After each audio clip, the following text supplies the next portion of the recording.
బౌద్ధ సాహిత్యంలో కొన్ని కథలు మనల్ని చాలా ఆలోచింపజేస్తాయి. ముఖ్యంగా న్యాయం, కర్మ సిద్ధాంతంపై మనకున్న అభిప్రాయాల్ని సవాలు చేస్తాయి. అవును. ఇవాళ మనం అలాంటి ఒక కథ గురించే లోతుగా మాట్లాడుకోబోతున్నాం. ఇది ఒక తండ్రి, ఒక కొడుకు, ఆ, ఇంకా ఒక చివరి క్షణంలో దొరికిన మోక్షం గురించిన కథ. చాలా ఆసక్తికరమైన కథ. ఇందులో ప్రధాన పాత్రలు రెండు: అదిన్న పుప్పుగుడు అనే తండ్రి, అతని కొడుకు మట్టకుండలుడు. ఈ కథ మనల్ని పిసినారితనం లోతుల్లోకి, అదే సమయంలో కరుణ యొక్క ఎత్తుల్లోకి తీసుకెళ్తుంది. అవును, ఈ కథ అందమే అది.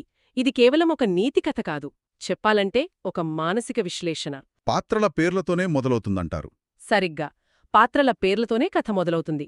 అదిన్న పుప్పుగుడు అంటే జీవితంలో ఏ రోజూ ఏమీ ఇవ్వనివాడు అని అర్థం. ఓ, అతని కొడుకు పేరు మట్టకుండలుడు అంటే ముతకగా, నునుపు చేయని చెవిపోగులు ధరించినవాడు. ఈ పేర్లే వారి జీవితాల సారాంశాన్ని చెబుతున్నాయి అన్నమాట. అంటే సంపద ఉన్నా దాన్ని అనుభవించలేని ఒక వ్యక్తి. అవును, అతని వల్ల అన్నీ కోల్పోయిన కొడుకు గాథ ఇది. సరే, దీన్ని కొంచెం విడమరి చూద్దాం. ముందుగా తండ్రి పాత్ర, అది అన్నపుప్పుడు. మన సోర్సెస్ ప్రకారం అతని దగ్గర 8 కోట్ల వరహాల సంపద ఉంది. అది ఆ రోజుల్లో ఊహకందని సంపద. అయినాగూడా అతను అత్యంత పిసినారి. ఎంతలా అంటే కంసాలికి కూలీ ఇవ్వాల్సి వస్తుందని తానే స్వయంగా కొడుక్కి చెవిపోగులు చేసి తగిలించాడు. అవి కూడా అందంగా కాకుండా ముతకగా, గరుకుగా. అందుకే ఆ అబ్బాయికి ఆ పేరు వచ్చింది. ఇది కేవలం పిసినారితనం కాదు, వింటుంటేనే దాదాపు క్రూరంగా అనిపిస్తుంది. మీరు వాడిన పదం సరైనది. ఇది కేవలం పొదుపు కాదు, ఇది ఒక రకమైన మానసిక రుగ్మత. బౌద్ధ పరిభాషలో దీన్ని ఉపాదానమంటారు. ఉపాదానం అంటే తీవ్రమైన అంటిపట్టుకుని ఉండటం. అతను సంపదను కలిగి లేడు, సంపదే అతన్ని కలిగి ఉంది. అతని ప్రతి ఆలోచన, ప్రతి చర్య ఆ సంపదను కాపాడుకోవడం చుట్టూనే తిరుగుతుంది. ఇతరులకు దానం చేయడం దేవుడెరుగు. కనీసం తనవాళ్లకి కూడా ఖర్చు పెట్టలేని స్థితి. ఈ ఒక్క లక్షణమే అతని జీవితాన్ని, ఇంకా అతని కొడుకు భవిష్యత్తును ఎలా నిర్దేశించిందో కథలో స్పష్టంగా కనిపిస్తుంది.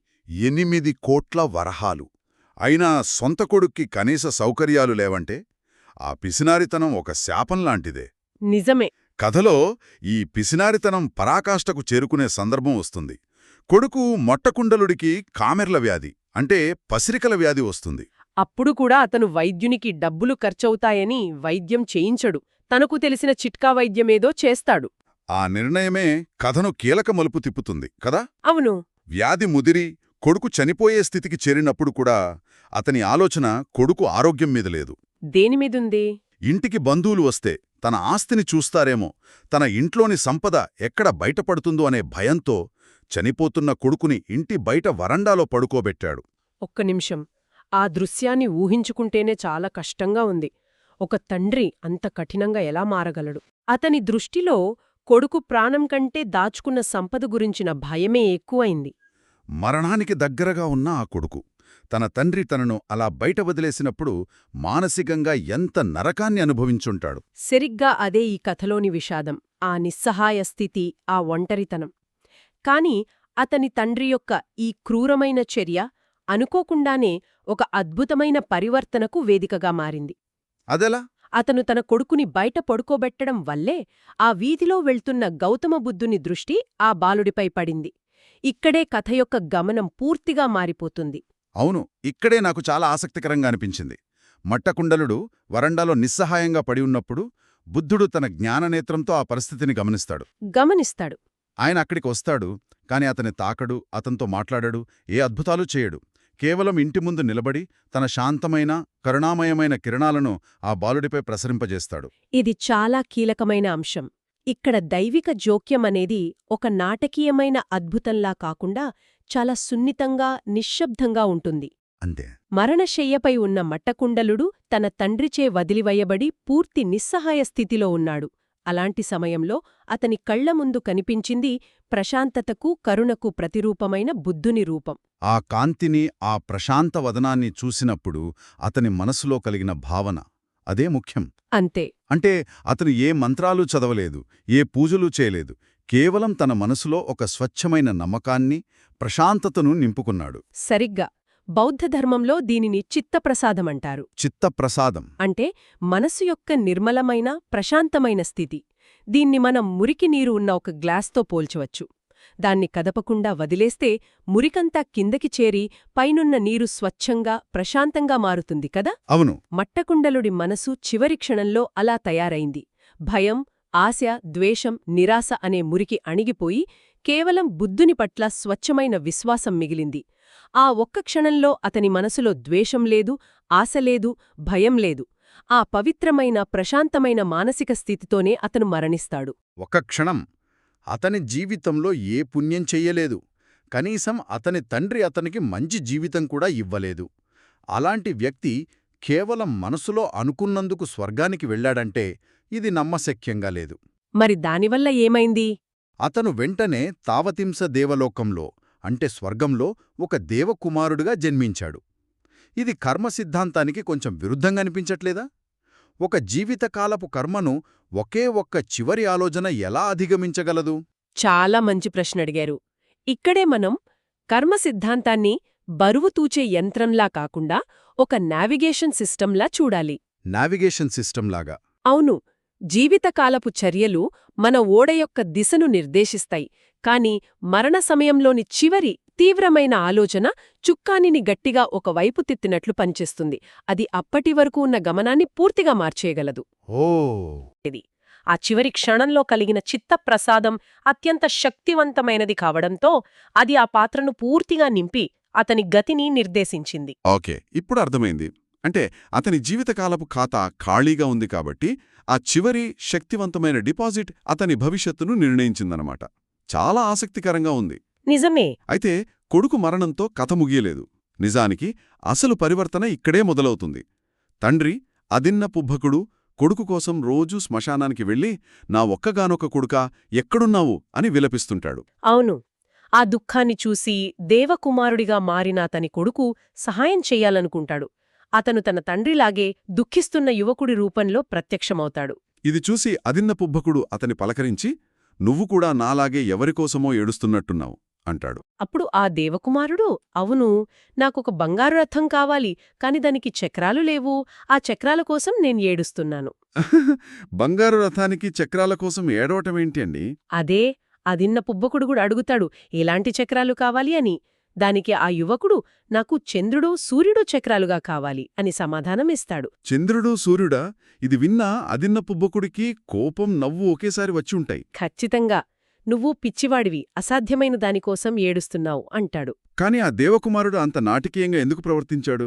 నేరుగా తానే కొడుకునని చెప్పొచ్చు కదా. చెప్పొచ్చు, కాని దాని వెనుక ఒక నిర్దిష్ట కారణముంది. దీన్ని బౌద్ధంలో ఉపాయ కౌశల్యం అంటారు. అంటే అవతలి వ్యక్తి మానసిక స్థితిని అర్థం చేసుకుని వారికి సత్యాన్ని బోధించడానికి సరైన పద్ధతిని ఉపయోగించడం. ఓహ్, స్కిల్ఫుల్ మీన్స్ అన్నమాట. అంతే. అదిన్న పుప్పుకుడు చనిపోయిన కొడుకు తిరిగి రావాలని, అంటే అసాధ్యమైన దానికోసం ఏడుస్తున్నాడు. అతని ఆ అహేతుకమైన దుఃఖాన్ని అతనికి అర్థమయ్యేలా చెప్పడానికి దేవకుమారుడు అంతకంటే అహేతుకమైన కోరికను ప్రదర్శించాడు. చనిపోయి బూడిదైపోయిన నీ కొడుకు కోసం ఏడవడం పిచ్చి కాదా? కనీసం నేను కంటికి కనిపిస్తున్న చంద్రుడిని, సూర్యుడిని అడుగుతున్నాను. మనిద్దరిలో ఎవరు ఎక్కువ పిచ్చివాళ్లు అని అడిగినప్పుడు అదిన్న పుప్పుడికి జ్ఞానోదయం కలుగుతుంది. మొదటిసారి తన దుఃఖంలోని నిరర్ధకత అతనికి బోధపడుతుంది. సరిగ్గా అప్పుడు అతను తన నిజస్వరూపం చూపిస్తాడు. నేనే నీ కొడుకు, మట్టకుండలుడిని. మరణ సమయంలో బుద్ధునిపై మనసు నిలపడం వల్ల ఈ దేవలోక ప్రాప్తి కలిగింది అని వివరిస్తాడు. ఇంకా నువ్వు నాకోసం ఏడవకు, నీవు కూడా బుద్ధుని శరణువేడి దానధర్మాలు చేస్తే నీకు మేలు జరుగుతుందని కూడా చెప్తాడు. ఇది తండ్రి ప్రపంచాన్ని తలకిందులు చేసి ఉంటుంది. నిస్సందేహంగా అది అతని జీవితంలో ఒక పరివర్తన క్షణం.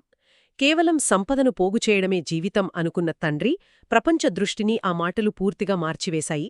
భౌతిక సంపదకతీతమైన ఒక విలువను, అవును, ఆధ్యాత్మిక సంపద యొక్క శక్తిని కళ్ళారా చూశాడు. తన కొడుకు ఏమీ చెయ్యకుండానే కేవలం ఒక స్వచ్ఛమైన ఆలోచనతో ఉన్నత స్థితికి చేరుకున్నాడనే వాస్తవం అతను జీవితాంతం నమ్మిన విలువలన్నింటినీ ప్రశ్నించేలా చేసింది. ఆ తర్వాత అతని ప్రవర్తన పూర్తిగా మారిపోతుంది. కొడుకు చెప్పిన మాటలతో ప్రేరణ పొంది బుద్ధుడి దగ్గరకు వెళ్తాడు. జరిగినదంతా విన్న బుద్ధుడు అతనికి ధర్మోపదేశం చేస్తాడు. ఆ తర్వాత ఒకప్పుడు ఒక్క పైసా కూడా దానం చేయని అదిన్న పుబ్బకుడు బుద్ధుడిని, భిక్షు సంఘాన్ని మరుసటి రోజు భోజనానికి ఆహ్వానించి తన సంపదనంతా దానధర్మాలకు వినియోగిస్తాడు. చివరికి అతను ఒక శ్రోతాపన్నుడవుతాడు. అవుతాడు. అసలు శ్రోతాపన్నుడు అంటే ఎవరు? ఒక పిసినాలి ఆ స్థాయికెలా చేరుకున్నాడు? శ్రోతాపన్నుడు అంటే ప్రవాహంలో ప్రవేశించినవాడు. ఏ ప్రవాహం? నిర్వాణానికి దారితీసే ధర్మ ప్రవాహం. దీన్ని ఇలా అర్థం చేసుకోవచ్చు. అతని ఇంకా గమ్యాన్ని చేరలేదు, కాని సరైన రైలు ఎక్కాడు. ఇకపై అతను తప్పుడు స్టేషన్లో దిగే ప్రమాదం లేదు. ఓకే. 7 జన్మలలోపు అతను ఖచ్చితంగా నిర్వాణాన్ని పొందుతాడు. ఇది అతని అవగాహనలో వచ్చిన మౌలికమైన, వెనుకకు మార్చలేని మార్పును సూచిస్తుంది. అతని ప్రపంచ దృష్టి శాశ్వతంగా మారిపోయింది. ఏమీ ఇవ్వనివాడు అనే స్థాయి నుండి ధర్మం కోసం సర్వస్వం అర్పించే స్థాయికి. అద్భుతం. అవును. అయితే ఇక్కడ నాకు మరో ప్రశ్న వస్తోంది. ఈ కథ ఆధ్యాత్మికంగా గొప్పదే, కానీ ఆధునిక మనస్తత్వశాస్త్రం ప్రకారం చూస్తే తండ్రి మార్పును కేవలం కొడుకు మరణం వల్ల కలిగిన తీవ్రమైన దుఃఖం అంటే ట్రామా యొక్క ప్రతిచర్యగా చూడవచ్చా? చాలా మంచి కోణం. అది ఆధ్యాత్మిక పరివర్తన కాకుండా ఒక మానసిక వేదన యొక్క ఫలితం కావచ్చు కదా? ఖచ్చితంగా. కొడుకు మరణం వల్ల కలిగిన దుఃఖం, ఆ ట్రామా ఒక శక్తివంతమైన ఉత్ప్రేరకం, ఒక క్యాటలిస్ట్. అది లేకుండా ఈ మార్పు సాధ్యమయ్యేది కాదు. అది అతని పాత నమ్మకాల పునాదులను కదిలించింది. కానీ అయితే కథ ప్రకారం ఇది కేవలం మానసిక ప్రతిచర్య మాత్రమే కాదు. ఎందుకంటే ఆ ట్రామా అతన్ని యొక్క శూన్యంలోకి నెట్టింది. కాని ఆ శూన్యాన్ని నింపింది కొడుకు అందించిన జ్ఞానం మరియు బుద్ధుని ధర్మోపదేశం. అంటే ఆ వేదన మార్పుకు దారితీసింది, కాని ఆ మార్పు యొక్క దిశను నిర్దేశించింది అతను పొందిన కొత్త అవగాహన. సరిగ్గా. అది కేవలం ఒక బ్రేక్డౌన్ కాదు, ఒక కొత్త బ్రేక్ త్రూ. తీవ్రమైన పిసినారితనంతో మొదలై ఆధ్యాత్మిక ఉన్నతితో ముగిసిన ఈ కథను మనం చూసాం. ఒక స్వచ్ఛమైన ఆలోచన ఒక వ్యక్తి తలరాతను మార్చడమే కాకుండా ఆ దుఃఖానికి కారణమైన వ్యక్తిని కూడా మార్చివేసింది. అవును. మట్టకుండలుడి కథ కేవలం అతని గురించే కాదు, అతని తండ్రి పరివర్తన గురించి కూడా. అంతిమంగా ఈ కథ మన ఆలోచనల యొక్క సృజనాత్మక శక్తి గురించి చెబుతుంది కదా? అవును. మట్టకుండలుడికి కలిగిన ఆ చివరి క్షణపు ఆలోచన అతని గతిని మార్చింది. ఆ సంఘటనను చూసిన అదిన్నపుబ్బకుడి ఆలోచనా విధానం పూర్తిగా మారి అతని గతిని మార్చింది. ఒక ప్రతికూల వాతావరణంలో పుట్టిన ఒకే ఒక్క సానుకూలాలోచన 2 తరాల భవిష్యత్తును మార్చేసింది. ఇది మనల్ని ఆలోచింపజేసే ఒక ముఖ్యమైన ప్రశ్నను లేవనెత్తుతుంది. అదేమిటి? ఒక కీలకమైన సమయంలో, అంటే మరణ సమయంలో, ఒక శక్తివంతమైన మానసిక స్థితి యొక్క ప్రభావాన్ని ఈ కథ నొక్కి చెక్తుంది. అయితే ఇది మనల్ని ఇలా ఆలోచింపజేస్తుంది. కేవలం మన చివరి ఆలోచనలే కాకుండా మన రోజువారీ ఆలోచనల నాణ్యత మన జీవిత గమనాన్ని ఎంతవరకు నిర్దేశిస్తుంది. మట్టకుండలుడికి ఆ అవకాశం చివరి క్షణంలో దొరికింది. కాని మన పాత ఆలోచనా విధానానికి ఒక చివరి క్షణాన్ని సృష్టించి ఒక కొత్త అవగాహనకు జన్మనిచ్చే అవకాశం మనకు ప్రతి క్షణంలోనూ ఉందేమో. అలాంటి పరివర్తనకు మరణం వరకు వేచి ఉండాల్సిన అవసరం లేదేమో.